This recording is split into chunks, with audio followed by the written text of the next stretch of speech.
오로스 바이블은 여러분의 후원으로 제작됩니다.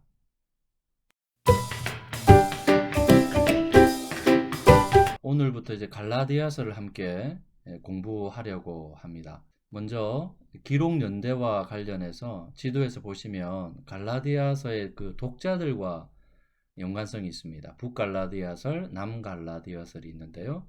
아직 학계에서 일치된 견해는 없습니다. 이와 관련된 자세한 내용은 여러분 각자가 소지하고 있는 신약 개론서를 좀 참고하시면 도움이 되실 겁니다. 저는 이제 개인적으로 남갈라디아서를 지지하는데요. 그런 점에서 갈라디아서는 바울의 그 1차 선교 여행을 마치고 돌아온 후에 갈라디아 교회 안에 일어난 영적 위기에 대한 바울의 긴급한 영적 처방전이라고 볼 수 있습니다. 아마도 AD 47년에서 49년 정도로 보이는데요. 물론 이제 북갈라디아설은 그 이유입니다. 자, 여기서 중요한 것은 어떤 것을 선택하더라도 본문의 내용이 달라지지 않는다는 거죠. 본문을 해석하는데 영향이 없다는 점 여러분 기억하시면 되겠습니다. 자, 그러니까 이제 중요한 것은 뭐겠습니까? 내용입니다. 자, 일반적으로 이 도표에서 보시면 갈라디아서 1장에서 2장은 바울의 개인 변호입니다. 이 복음의 진정성은 복음을 전하는 메신저와 분리할 수 없지 않습니까? 그런 점에서 자신이 하나님의 메신저로서의 그 정당성, 사도권을 변호할 수밖에 없었고, 자신의 사도권은 하나님이 아니라 철저하게 하나님으로부터 주어진 것임을 분명히 밝혀주고 있습니다. 두 번째 갈라디아서 3, 4장은 거짓 교사들이 전한 다른 복음에 대한 변호입니다. 그래서 바울은 참된 복음을 신학적으로 진술합니다. 참된 복음, 우리를 의롭게 하고 우리가 하나님의 자녀가 될 수 있는 유일한 방법은 율법의 행위가 아니라 예수를 믿는 믿음이라고 그렇게 결론을 내립니다. 갈라디아서 5장에서 6장은요. 갈라디아서 3, 4장에서 진술한 그 내용에 근거한 윤리적인 권면입니다. 그래서 앞에서 이렇게 되었기 때문에 5, 6장에서 이렇게 살아야 된다라는 형식이죠. 이것이 이제 갈라디아서 일반적인 본문 구조입니다. 좀 더 자세하게 들어가기 전에 복잡할 수는 있겠지만 우리가 갈라디아서를 바르게 이해하는데 좀 유익한 도움이 되는 배경 지식이 좀 필요합니다. 바로 거짓 교사들의 정체인데요. 그들이 전한 이 다른 복음의 그 색깔이 도대체 무엇인지 그것을 우리가 함께 먼저 나누는 것이 중요할 것 같습니다. 그들은 아마 유대인 출신의 그리스도인이고요. 유대교에서 기독교로 개종한 자들입니다. 그들이 전한 다른 복음의 출처를 이렇게 따져가다 보면 만나는 곳, 그 출발점이 바로 율법이다라는 겁니다. 그들이 구약의 뿌리를 두고 있는 율법에 대한 이해, 그건 무엇일까? 율법관인데요. 새 관점이 등장하기 전까지 학자들은 전통적으로 유대인들의 그 율법관은 공로주의로 이해했습니다. 공로주의라는 것은 율법을 지키는 행위, 그 공로로 구원을 얻을 수 있다라는 것이죠.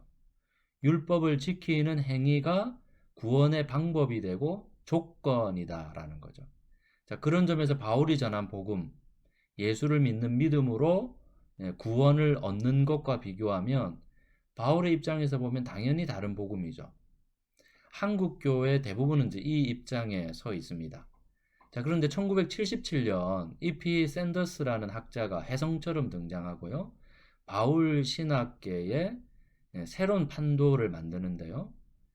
그가 어떻게 주장하냐면 유대인들의 율법과는 기존 공로주의가 아니라 언약적 율법주의다라는 겁니다. 이게 바로 새 관점입니다.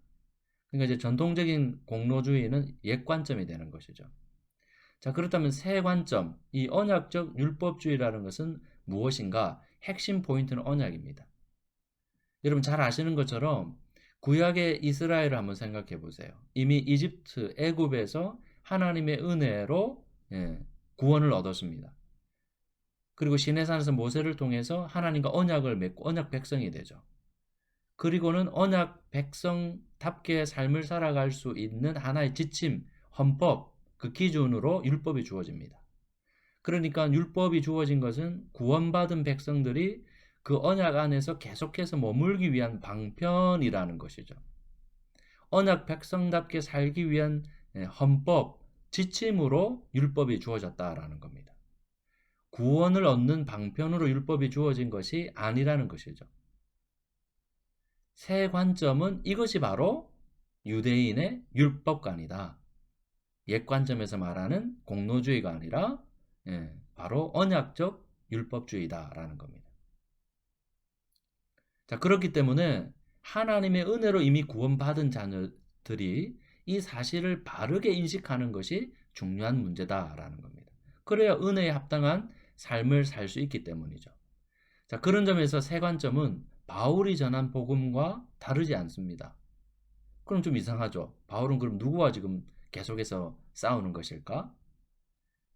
그러니까 이제 문제는 갑자기 바울의 대적자가 사라진 겁니다. 여러분 어떻게 생각하세요? 어느 주장이 더 맞는 것일까요? 우리는 어떤 주장을 선택해야 될까요? 자, 그렇다면 이 갈라디아 교회 공동체의 다른 복음을 전한 거짓 교사들이 옛 관점에 기초한 다른 복음인지, 새 관점에 기초한 다른 복음인지, 아니면 둘 다 통합하는 관점인지, 어떻게 이해하느냐에 따라 본문의 해석이 달라질 수 있습니다. 그러니까 우리는 이것을 잘 염두에 두고 앞으로 갈라디아서 본문을 해석해 나갈 필요가 있습니다. 앞으로 제가 계속해서 언급하겠지만 그래도 좀 간단하게 정리하면 이렇습니다. 옛 관점에서 거짓 교사들이 주장한 다른 복음의 성격은 예수님을 믿는 것은 기본입니다. 이것은 새 관점도 마찬가지입니다. 그런데 여기에 플러스 알파가 필요하다는 거죠. 예수만으로는 2% 부족하다 그 말입니다. 그래서 할례나 절기, 율법을 말하는 거거든요. 자, 그래서 우리가 의롭게 되고 우리가 하나님의 자녀가 되는 방법으로는 예수로는 2%가 이제 부족하기 때문에 할례나 그리고 절기를 라는 율법을 지켜야 구원에 이룰 수 있다. 의로워질 수 있다. 라는 것이죠. 자, 거기에 반해서 새 관점은 옛 관점하고 똑같다 그랬죠. 그러면 여기서 말하는 플러스 알파, 이 할례를 어떤 각도로 다르게 이해했는가라는 겁니다. 자, 한번 들어보세요. 갈라디아 교회 공동체의 주된 구성원은 이방인이거든요. 물론 소수이지만 유대인 개종자들도 있었습니다. 자, 바울의 복음을 통해서 예수님의 은혜로 그들은 이미 하나님의 자녀가 되었습니다. 성령 안에서 그 은혜를 경험했습니다. 그런데 유대인 개종자들과 차이점이 있었죠. 유대인들은 구약부터 자신들이 선택받은 하나님의 백성임을 보여주는 가장 대표적인 증표가 있었는데 바로 할례거든요. 그런 점에서 할례는 자신들의 정체성입니다. 할례는 그들의 자랑이고 자부심이었거든요. 아무리 예수님의 은혜로 믿음의 방식을 통해서 구원받았다고 하지만 할례가 주는 그 상징과 자부심은 포기할 수 없지 않겠습니까? 그래서 이방인 형제들에게 그 중요성을 강조하면서 할례를 강요하게 됩니다. 할례나 절기가 그들이 하나님의 백성됨을 보여주는 하나의 상징적인 배지가 되었다라는 거죠. 이 배지로 말할 것 같으면 나 이래봐도 국회의원이야, 나 서울대학생이야 이런 것처럼 그 할례라는 배지를 통해서 이래봐도 난 선택받은 하나님의 백성이야 라고 했다는 것이죠.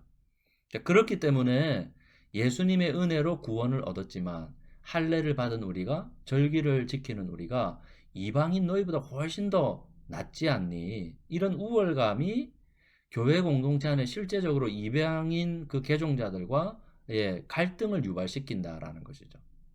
따라서 새 관점은 바울의 복음은 이러한 배지 때문에 일어난 갈등을 해결하기 위한 것으로 구원받는 방법이나 하나님의 자녀가 되는 길은 단순한 배지가 아니라 예수 안에서 유대인이나 이방인이나 동등하다라는 겁니다. 그러니까 새 관점의 강조점은 구원론이 아니라 교회론이죠. 복잡해 보이죠? 자, 그럼에도 불구하고 한 가지 중요한 문제점이 있습니다. 공로주의든 언약적 율법주의든 옛 관점이든 새 관점이든 갈라디아 교회 공동체를 미혹한 거짓 교사들의 다른 복음은 할례, 예수 플러스 할례, 예수 플러스 배지, 예수 플러스 주일 성수 11조. 예수를 믿어야지, 믿어요. 그래도 할례는 받아야죠. 예수는 믿어요. 그래도 배지는 있어야죠. 예수를 믿어요. 그래도 주일 성수하고 11조는 해야죠. 만약 이런 입장이라면 이런 복음을 바울이 너무 날카롭게 다른 복음으로 저주하는 것은 너무 지나친 해석은 아닐까요? 그런 측면에서 보면 옛 관점이든 새 관점이든 문제가 전혀 없는 것은 아니다라는 겁니다. 자, 여러분 이런 배경 지식을 염두에 두고 우리가 앞으로 갈라디아서 본문을 찬찬히 좀 살펴보면 되겠습니다. 자, 마지막으로 이제 이게 중요하죠. 그것과 더 중요한 것은 이 갈라디아서 전체 숲을 우리가 보면서 그 핵심 내용을 캐치하는 게 참 중요하거든요. 오늘 자세하게 할 수는 없지만 그래도 간략하게 정리하면 여러분이 꼭 기억하셔야 됩니다. 갈라디아서를 바르게 이해하는데 중요한 두 기둥이 있다라는 겁니다. 그 기둥이 뭔가? 이게 바로 갈라디아서 전체 숲의 중앙 부분입니다. 핵심 부분입니다. 바로 변론과 권면입니다. 그런데 이 변론 아래도 1차 변호와 2차 변호가 있습니다. 각 변론 아래 권위와 복음이 두 번 반복됩니다. 자, 그러면 왜 권위일까? 이 바울의 사도권 변호가 핵심 아닌가? 우리가 앞으로 살펴보겠지만 그러한 측면보다 더 중요한 것은 말씀의 권위가 사람의 브랜드에 있지 않고 하나님께 있다라는 점을 바울이 밝히고 있다라는 거예요. 쉽게 말씀드리면 교단 총회장이나 대형교회 유명한 목사님의 권위보다 더 우위에 있는 절대적인 권위는 하나님께 있다고 말합니다. 이러한 권위 문제는 갈라디아 교회에 들어온 거짓 교사들이 당시 최고의 영적 브랜드가 예루살렘이었거든요. 그러니까 그 예루살렘과의 인맥을 동원하면서 자랑하면서 자신들이 전한 그 복음에 어떤 정당성, 권위를 부여했다라는 것이죠. 그 권위 앞에 갈라디아 교회 성도들이 무너졌거든요. 자, 두 번째는 이제 복음인데요. 거짓 교사들이 전한 다른 복음의 핵심은 율법입니다. 하지만 바울이 말한 진짜 복음은 율법이 아니라 오직 예수다라는 거죠. 그러니까 우리가 율법의 행위가 아니라 내가 믿는 믿음의 방식, 행위와 믿음의 대비, 이게 이제 갈라디아서의 핵심처럼 보일 수 있지만 그렇지 않다라는 거죠. 율법 그 자체가 아니라 예수, 오직 예수, 예수님의 그 믿음, 예수님의 신실함, 이건 이제 그때 가서 제가 더 자세하게 말씀드리겠지만 여기서 신실함이라는 것은 그분의 성육신, 그분의 고난과 십자가 죽으심, 부활 등 이런 구속 사건을 총칭하는 예수 사건 때문에 그 영향력 때문에 우리가 의롭게 될 수 있고 하나님의 자녀가 될 수 있다라는 겁니다. 이것을 이제 두 번에 걸친 이 변론이 4장까지 진행되고요. 자, 5장부터는 두 번째 기둥인 권면이 전개됩니다. 권면에도 두 가지 있는데 수동적으로는 율법의 종이 되지 말고 능동적으로 사랑의 종이 되라는 권면입니다. 자, 정리하면 이것이 중요하다고 그랬죠. 갈라디아서의 두 기둥, 변론과 권면. 변론에서는 참된 권위와 진짜 복음은 무엇인지, 권면에서는 진짜 복음에 근거한 바른 삶과 열매는 무엇인지 이것을 분명히 보여준다라는 거죠. 우리가 여기서 꼭 기억해야 할 것은 갈라디아 교회 공동체의 진짜 문제는 다른 복음이라는 교리적인 그런 측면보다는 그러한 그릇된 복음이 생산해내는 삶의 결과물 때문이라는 거예요. 그 결과물이 무엇입니까? 하나님 나라를 상속받을 수 없는 육체의 열매들이다라는 것이죠. 따라서 바울은 이 갈라디아서를 통해서 바른 복음을 정립하고 그에 따른 합당한 삶, 성령의 9가지 열매라고 그러는데요. 그 열매의 삶을 분명히 제시해 줍니다. 앞으로 우리가 갈라디아서를 함께 공부하면서 묵상해야 될 내용은 나를 나되게 하는 것, 나를 부흥케 하는 성공 비결, 나를 의롭게 하고 나를 하나님의 자녀라는 축복된 신분과 삶을 가능케 하는 유일한 조건이 무엇인지, 오직 예수인지 아니면 성공, 건물주가 되는 것인지, 오직 예수인지 건물주가 되기 위해서 경건한 능력자가 되는 것인지, 내가 경건을 통해서 이 세상에 한 자리 차지하고 성공한다는 것이죠. 능력자가 되는 것이죠. 성공을 위한 다양한 스펙인지, 노후를 위한 안전한 보험인지, 아니면 종교적인 열심인지, 다양한 우리의 현실 앞에 오직 예수임을 갈라디아서를 통해서 함께 확인하고 고백하고 그렇게 살아가는 사명의 그 열매를 우리가 이 갈라디아서 공부를 통해서 함께 배워 나갔으면 좋겠습니다. 수고하셨습니다. 여러분 한 주간도 성령 안에서 하나님과 동행하는 그 축복의 삶이 있기를 기대하면서 마치도록 하겠습니다.